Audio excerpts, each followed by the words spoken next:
Hello friends, हाँ भाई, welcome to my channel one step to success. तो कैसे हैं आप सभी।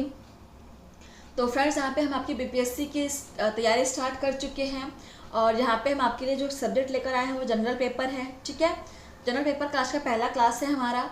और देखिए क्या क्वेश्चंस है, बहुत ही इंपॉर्टेंट क्वेश्चंस है और ये आपकी PYCQ से फ्रेंड्स। ठीक है, जो प्रीवियस ईयर क्वेश्चंस आपके आए हुए हैं वो हम यहाँ पे सॉल्व करा रहे हैं। तो आप हमारे से जुड़ जाइए और डेली आप प्रैक्टिस कीजिए। चलिए देखिए आज का पहला क्वेश्चन क्या है। PYCQ का जनरल पेपर है आपका। तो पहला क्वेश्चन देखिए, मुगल भारत के संदर्भ में जागीरदार और जमींदार के बीच क्या अंतर है। सो ऑप्शंस है, जागीरदारों के पास न्यायिक और पुलिस दायित्व के एवज में भूमि आवंटनों का आविष्कार होता था, जबकि जमींदारों के पास राजस्व अधिकार होते थे तथा उन पर राजस्व उगाही को छोड़कर अन्य को दायित्व पूरा करने की बाध्यता नहीं होती थी। और ऑप्शन 2 है, जागीरदारों के लिए किए गए भूमि आवंटन वंशानुगत होते थे और जमींदारों के राजस्व अधिकार वंशानुगत नहीं होते थे। तो ये दोनों आपको दिए गए हैं, तो इसमें आपको बीच क्या अंतर है वो आपको बताना है। ठीक है, देखिए यहाँ पे आपका ऑप्शंस दिया गया है। जो अंतर आपका दिया गया है कौन में से कौन सा सही आपको बताना है। और दोनों ऑप्शंस में से दो ही ऑप्शन है आपके। यहाँ पे देखिए केवल एक, केवल दो, ए व दो दोनों, या एक व दो दोनों ही नहीं। चलिए आप लोग ऑप्शंस देख लीजिए और आंसर कीजिए कि को दोनों सही है, कि केवल एक सही है, कि दो सही है, कि दोनों सही है। चलिए, बहुत ही अच्छा क्वेश्चन है। PYCQ से मैं फिर से रिपीट कर रही हूँ। ठीक है, हम पहले PYCQ आपसे डिस्कस करेंगे, उसके बाद हम नए क्वेश्चंस करेंगे। ठीक है, देखिए यहाँ पर राइट आंसर क्या हो जाएगा इसका। तो देखिए यहाँ पे ऑप्शन डी हो जाएगा। ठीक है, ना तो एक सही है ना तो बी सही है। ठीक है, दोनों ही यहाँ पे गलत हो जाएंगे।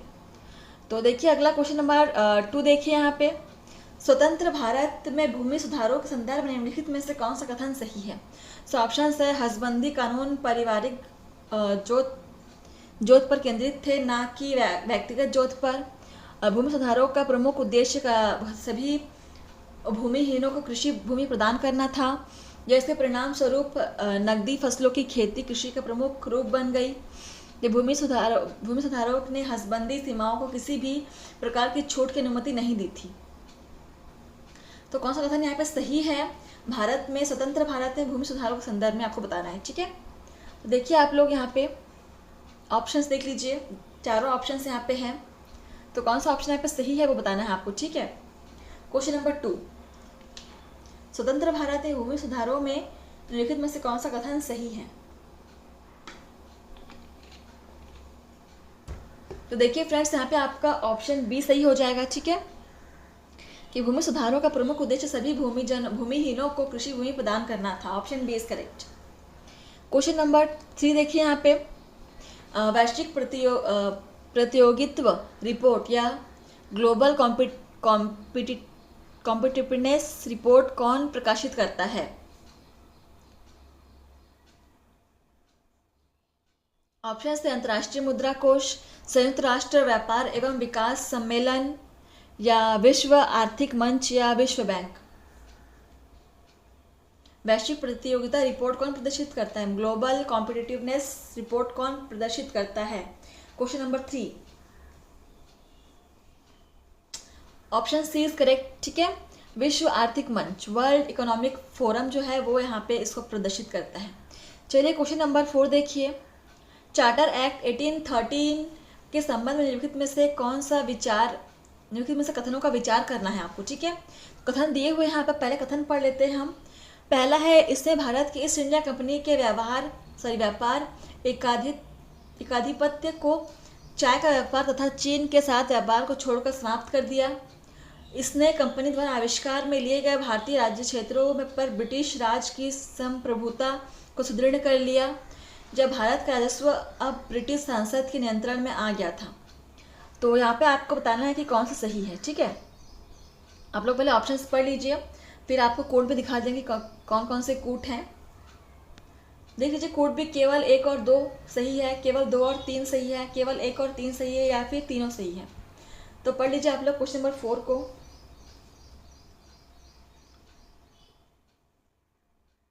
तो देखिए फ्रेंड्स, यहाँ पे कथन जो है केवल 1 और 2 सही है। ठीक है, फर्स्ट और 2 यहाँ पे सही है, तो कूट आपका 1 और 2 हो जाएगा। ऑप्शन फर्स्ट इज करेक्ट, केवल 1 और 2 सही है। चलिए क्वेश्चन नंबर यहाँ पे अगला देखिए, क्वेश्चन नंबर 5 क्या है। स्वदेशी आंदोलन के संदर्भ में निम्नलिखित कथनों पर विचार कीजिए। ऑप्शंस है, इसने देशी शिल्पकारों के कौशल तथा उद्योगों को पुनर्जीवित करने में योगदान किया। स्वदेशी आंदोलन के एक अवयव के रूप में राष्ट्रीय शिक्षा परिषद की स्थापना हुई थी। तो कौन सा यहाँ पे सही है बताना है आपको। केवल एक, केवल दो, एक व दो दोनों, या ना तो एक ना ही दो। चलिए आंसर कीजिए। तो फ्रेंड्स आप फिर से रिपीट करूँ कि यहाँ पे आपके PYCQs कराए जा रहे हैं। BPSC के क्वेश्चंस की यहाँ पे सीरीज चल रही है PYCQs, ठीक है। तो पहले हम PYCQs सॉल्व करेंगे, फिर नए क्वेश्चंस करेंगे। देखिए राइट आंसर क्या हो जाएगा, ऑप्शन सी, ए और दो दोनों ही सही है, ठीक है। चलिए अगला क्वेश्चन देखिए यहाँ पे, क्वेश्चन नंबर 6 क्या है। निम्नलिखित युग्मों पर विचार करना है आपको। तो देखते हैं यहाँ पे आंदोलन संगठन और उनका जो नायक है, लीडर है, कौन था। तो पहले देखिए अखिल भारतीय अस्पृश्यता विरोधी लीग, अखिल भारतीय किसान सभा, आत्मसम्मान आंदोलन। तो इनके जो मेन जो नायक थे जिन्होंने ये आंदोलन किया था, उनके नायक कौन थे, लीडर कौन थे। तो यहाँ पे सेकंड टाइप साइड पे आपको दिया हुआ है, महात्मा गांधी, स्वामी सहजानंद सरस्वती, या EV रामास्वामी नायक। तो कौन सा यहाँ पे जो जोड़ी है वो सही दिया हुआ बताना है आपको।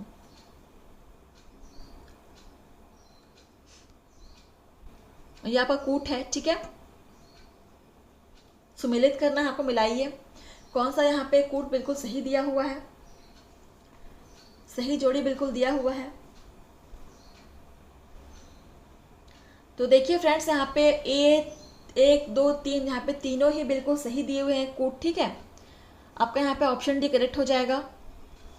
जो आपका आत्मसम्मान सम्मेलन था उसको EV रामास्वामी ने ही आपका लीड किया था, और अखिल भारतीय किसान सभा को आपका स्वामी सहजानंद ने सरस्वती ने किया था लीड, और अखिल भारतीय अस्पृश्यता विरोधी लीग को महात्मा गांधी ने लीडर किया था, ठीक है। क्वेश्चन नंबर 7 देखिए यहाँ पे, निम्नलिखित में से कौन सा एक हड़प्पा स्थल नहीं है। ऑप्शन है चहुंदड़ो, कोटदीजी, सोहगौरा, देसलपुर। तो कौन सा जो है वो हड़प्पा का स्थल नहीं है। देखिए बहुत ही अच्छा क्वेश्चन है, इसको आप नोट कर सकते हैं फ्रेंड्स। तो फ्रेंड्स यहाँ पे क्वेश्चन नंबर 7 का राइट आंसर हो जाएगा ऑप्शन सी, ठीक है। सोहगौरा जो है वो हड़प्पा का स्थल नहीं है, इसको आप नोट कर सकते हैं फ्रेंड्स, इससे आपके नोट्स ही प्रिपेयर से चले जाएंगे, ठीक है। क्वेश्चन नंबर 8 देखिए यहाँ पे, लिखित में से किस उभारदार मूर्ति शिल्पलेख में अशोक के प्रस्तर रूपचित्र के साथ रणियों अशोक या राजा अशोक उल्लिखित है। सो ऑप्शंस है कंगनहल्ली, सांची, शहबाजगढ़ी, या सोहगौरा। चलिए आंसर कीजिए, क्वेश्चन को पढ़ लीजिए आप लोग।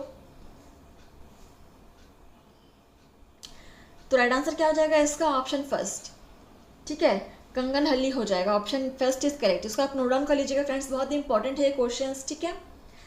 आप नोट्स प्रिपेयर करते चलिएगा। क्वेश्चन नंबर 9 देखिए यहाँ पे, निम्नलिखित पर विचार करना है आपको। तो ऑप्शन देखिए, ऑप्शन है बुद्ध में देवत्वारोपण, बोधिसत्व के पथ पर चलना, मूर्ति उपासना तथा अनुष्ठान।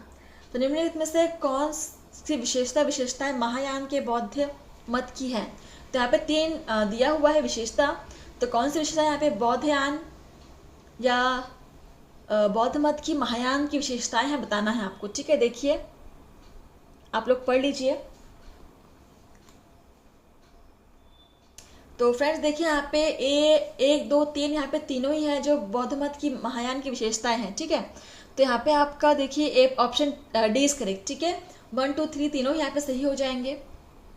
क्वेश्चन नंबर 10 देखिए यहाँ पे, गुप्त काल के दौरान भारत में बालाश्रम के संदर्भ में निम्नलिखित में से कौन सा कथन सही है। तो ऑप्शंस है, इसे राज्य के लिए आय का एक स्रोत, जनता द्वारा दिए जाने वाला एक प्रकार का कर माना जाता था। यह गुप्त साम्राज्य के मध्य प्रदेश तथा कठियावाड़ क्षेत्रों में पूर्णतः अविद्यमान था। बालात श्रमिक साप्ताहिक मजदूरी का हकदार होता था। जब मजदूर के ज्येष्ठ पुत्र को बालात श्रमिक के रूप में भेज दिया जाता था। चलिए, तो यहाँ पे बालात श्रम के संदर्भ में कौन सा कथन सही है वो पूछ रहा है, गुप्त काल के संदर्भ में, ठीक है। गुप्त काल की बात कर रहा है। पढ़ लीजिए आप लोग ऑप्शंस एंड देन आंसर कीजिए। बहुत ही अच्छा क्वेश्चन है ये भी। तो फ्रेंड्स आप लोग क्लास सब्सक्राइब कर लीजिएगा, ठीक है, और बेल आइकन को प्रेस करना मत भूलिएगा। और यहाँ पे जितने भी आपके फ्रेंड्स हैं जो भी बीपीएससी की तैयारी कर रहे हैं, तो उनको भी आप ये क्लास शेयर कीजिएगा फ्रेंड्स। आप खुद ही पढ़, दूसरों को भी आप हेल्प कीजिए पढ़ने में। देखिए सर आंसर क्या हो जाएगा, ऑप्शन फर्स्ट। इसे राज्य के लिए आय का एक स्रोत, जनता द्वारा दिए जाने वाला एक प्रकार का कर माना जा रहा था। ठीक है, option A is correct. Question number 11 देखिए यहाँ पे, किसके राज्य में कल्याण मंडप की रचना मंदिर निर्माण का एक विशिष्ट अभिलक्षण था। ऑप्शन है चालुक्य, चंदेल, राष्ट्रकूट या विजयनगर। क्वेश्चन नंबर 11, तो किसके राज्य में कल्याण मंडप की रचना मंदिर निर्माण का एक विशिष्ट अभिलक्षण था। विजयनगर। ठीक है, तो ऑप्शन डी इज करेक्ट। इसको भी आप नोट डाउन कर सकते हैं, इंपॉर्टेंट है। 12 देखिए यहाँ पे, निम्नलिखित कथनों पर विचार करना है आपको। ऑप्शन है दिल्ली सल्तनत के राजस्व प्रशासन में राजस्व वसूली के प्रभारी को आमिर कहा जाता था। दिल्ली के सुल्तानों की एकता प्रणाली का एक प्राचीन देशी संस्था थी। मीर बख्शी का पद दिल्ली के खलजी सुल्तानों के शासनकाल में अस्तित्व में आया। सो कथन, कितने कथन यहाँ पे सही है वो बताना है आपको। ठीक है, तो कथन आप लोग पढ़ लीजिए, देन इसका आंसर देखिए यहाँ पे केवल एक और दो, केवल तीन या तीनों। चलिए देखिए आप लोग ऑप्शंस को।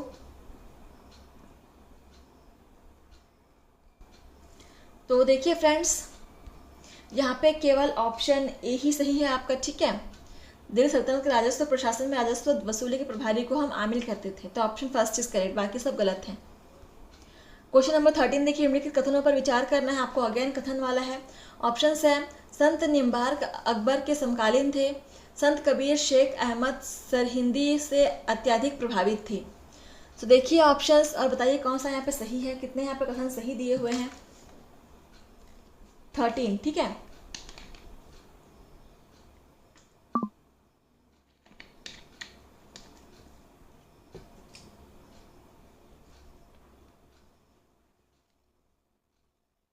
देखिए ऑप्शन डी इज करेक्ट। ठीक है, यहाँ पे ना तो फर्स्ट सही है ना ही 2 सही है, तो यहाँ पे दोनों ही गलत हैं। ऑप्शन डी इज करेक्ट, ना तो ए ना तो बी। ठीक है, तो अगला क्वेश्चन नंबर 14 देखते हैं क्या है।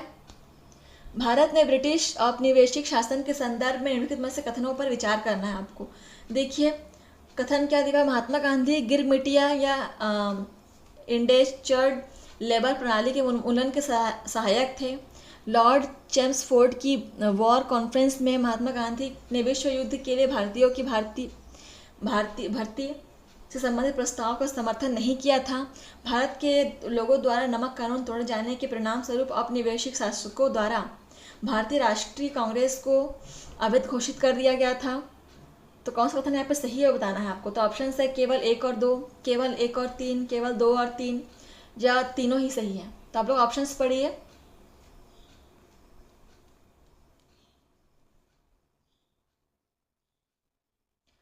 तो देखिए इसका राइट आंसर क्या हो जाएगा फ्रेंड्स। यहाँ पे कथन जो है केवल 1 और 3 सही है। ठीक है, 1 और 3 सही है। देखते हैं, तो यहाँ पे ऑप्शन बी आपका करेक्ट हो जाएगा, 1 और 3 ही आपका सही है।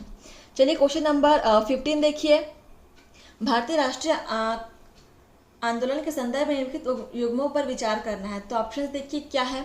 यहाँ पे आपका व्यक्ति दिया हुआ और धारित पद आपका दिया हुआ है। ठीक है, तो कौन सा जोड़ा यहाँ पे बिल्कुल सही है वो बताना है आपको। ऑप्शन देखिए, सर तेज बहादुर सप्रू, अध्यक्ष अखिल भारतीय उदार संघ केसी नियोगी, सदस्य संविधान सभा, या पीसी जोशी, महासचिव भारतीय साम्यवादी बल। तो कितना जोड़ी यहाँ पे सही दिया हो आपको बताना है। ठीक है, तो ऑप्शन देखिए आप लोग, केवल एक और 2, केवल 3 या तीनों ही सही है। देखिए तो देखिए फ्रेंड्स, ये जो आपके जोड़ी दिए हुए हैं ना, ये तीनों ही आपके सही हैं। ठीक है, तो देखिए यहाँ पे, तो इस प्रकार से आपका ऑप्शन डी ही सही हो जाएगा, क्योंकि यहाँ पे 1, 2, 3 तीनों सही हो जाएंगे। ठीक है, तो इसको आप नोट डाउन कर लीजिएगा, स्क्रीनशॉट ले लीजिए, इसको आप नोट डाउन कर लीजिए कौन से व्यक्ति जो है कौन सा पद धारित किया हुआ था। चलिए अगला क्वेश्चन देखिए 16, मियाँ तानसेन के संदर्भ में निम्नलिखित में से कौन सा कथन सही नहीं है। तो यहाँ पे आपसे निगेटिव स्टेटमेंट पूछा है। देखिए ऑप्शन, सम्राट अकबर द्वारा इन्हें दी गई उपाधि तानसेन थी। तानसेन ने हिंदू देवी देवताओं से संबंधित ध्रुपदों की रचना की थी। तानसेन ने अपने संरक्षकों को संबंधित नगानों की रचना की थी, या तानसेन ने अनेक रागों की मौलिक रचना की। तो कौन सा कथन यहाँ पे सही है बताना है आपको। मियाँ तानसेन के संदर्भ में सही नहीं है बताना है। ठीक है, देखिए यहाँ पे नेगेटिव स्टेटमेंट दिया हुआ है, नेगेटिव आपको बताना है। तो 3 सही होंगे और 1 गलत होगा, गलत वाला ही आपको बताना है यहाँ पे।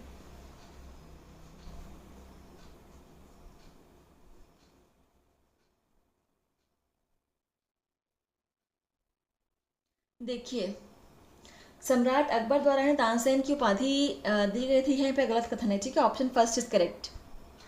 क्वेश्चन नंबर 17 देखिए, इनमें से किस मुगल सम्राट ने सचित्र पांडुलिपियों से ध्यान हटाकर चित्राधार और व्यक्तिक रूप चित्रों पर अधिक जोर दिया? तो ऑप्शन है हुमायूं, अकबर, जहांगीर, शाहजहां। तो कौन सा मुगल सम्राट है जिन्होंने सचित्र पांडुलिपियों से ध्यान हटाकर चित्राधार पर अधिक जोर दिया था या व्यक्तिगत रूप चित्रों पर अधिक जोर दिया था? इसको आप नोट कर सकते हैं, बहुत ही इंपॉर्टेंट है क्वेश्चन। जहांगीर थे, ठीक है। So option C is correct, इसको आप नोट डाउन कर लीजिएगा। क्वेश्चन नंबर 18 देखिए, निम्नलिखित में से कौन सा नेशनल पार्क पूर्णतया शीतोष्ण अल्पाइन कटिबंध में स्थित है? सो ऑप्शन है Manas national park, Namdapha national park, Neora Ghati national park, फूलों की घाटी नेशनल पार्क। तो बताइए कौन सा नेशनल पार्क है जो पूर्णतः शीतोष्ण अल्पाइन कटिबंध में स्थित है? क्वेश्चन नंबर 18 बहुत ही अच्छा क्वेश्चन है।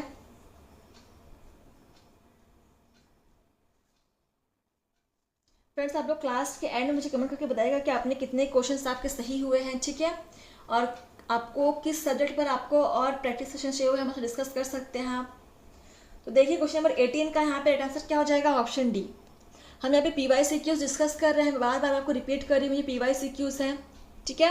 क्वेश्चन नंबर 19 देखिए यहाँ पे, अटल नव प्रवर्तन मिशन किसके अधीन स्थापित किया गया है? सो ऑप्शन है विज्ञान और प्रौद्योगिकी विभाग, श्रम एवं रोजगार मंत्रालय, नीति आयोग या कौशल विकास एवं उद्यमिता मंत्रालय। अटल नव प्रवर्तन मिशन किसके अधीन स्थापित किया गया है? देखिए ऑप्शंस, अटल नव प्रवर्तन मिशन, ठीक है। इसको किसके अधीन स्थापित किया गया है बताना है आपको। क्वेश्चन नंबर 19 नीति आयोग, ठीक है। Option C is correct. चलिए अगला क्वेश्चन नंबर 20 देखते हैं। आज का हमारा लास्ट क्वेश्चन है ये। देखिए, जून की 21वीं तारीख को सूर्य, सो ऑप्शन है उत्तर ध्रुवीय वृत्त पर क्षितिज के नीचे नहीं डूबता है, दक्षिण ध्रुवीय वृत्त पर क्षितिज के नीचे नहीं डूबता है, मध्याह्न में भूमध्य रेखा पर ऊर्ध्वाधर रूप से व्योमस्थ चमकता है, या मकर रेखा पर ऊर्ध्वाधर रूप से व्योमस्थ चमकता है। तो क्वेश्चन क्या पूछा है कि जून की 21 तारीख को सूर्य कैसा होता है पूछ रहे हैं आपसे, ठीक है। जून की 21 तारीख को, तो पढ़ लीजिए आप लोग ऑप्शंस को अच्छे से, देन आंसर कीजिए। तो राइट आंसर क्या होगा इसका? ऑप्शन फर्स्ट होगा, ठीक है। उत्तर ध्रुवीय वृत्त पर क्षितिज के नीचे नहीं डूबता है। तो इस प्रकार से कुछ सेशन यहीं पर समाप्त होता है। फ्रेंड्स, आपने कितने आंसर सॉल्व किया है हमें कमेंट के माध्यम से बताइएगा, ठीक है। और डेली ऐसे बनी रही हमारे साथ, डेली प्रैक्टिस करते रहिए आप लोग। ऐसे हम आप और भी आपके लिए PYCQs लेकर आएंगे। आप बिल्कुल ऐसे ही जुड़े रहिए हमारे साथ क्लास में। जितना हो सके आप शेयर, लाइक, सब्सक्राइब कीजिए फ्रेंड्स। तो धन्यवाद फ्रेंड्स, मिलते हैं आपसे नए सेशन में। आज के लिए बस इतना ही। आप लोग ऐसे ही बने रहिए, धन्यवाद।